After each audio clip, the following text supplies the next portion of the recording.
I regret moving alone into this apartment. I recently moved into a small, old apartment in a quiet town. The rent was cheap, and the place had a certain charm, if you ignored the creaky floors and the occasional draft. I didn't mind. It was just me and my cat, Luna. But soon I realized something was off. It started with the whispers. At first I thought it was the neighbors, muffled through the thin walls. But the whispers weren't coming from the walls. They were coming from the shadows. Late at night, as I lay in bed, I'd hear them, soft, unintelligible murmurs that seemed to float from the dark corners of the room. I couldn't make out what they were saying, but they filled me with a sense of dread. Luna noticed it too. She'd sit and stare at the shadows, her fur bristling, her eyes wide.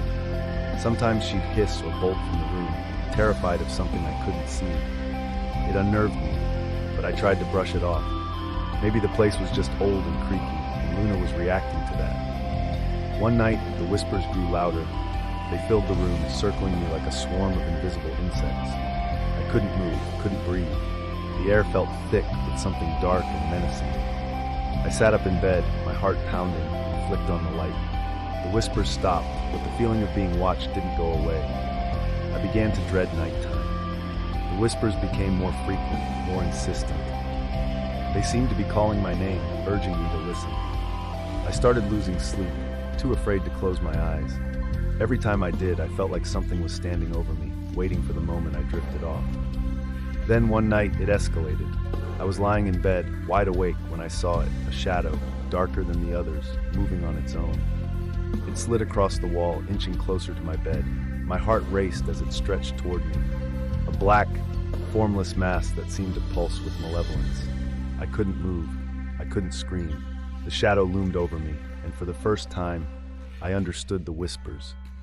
They weren't just noises. They were voices, countless, tortured voices, all begging for help, warning me to leave. But it was too late. The shadow engulfed me, wrapping around me like a suffocating blanket. I felt cold, so cold, and the whispers became screams, echoing in my head until I thought I would go mad. And then, just as suddenly as it started, it stopped. I woke up the next morning, drenched in sweat, gasping for air. The apartment was silent, but I knew I wasn't alone. The shadows were still there, lurking, watching, waiting. I packed my things that day and moved out, leaving the apartment behind. But the whispers, they followed me.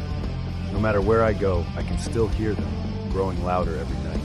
And now, I'm afraid that one day, the shadows will find me.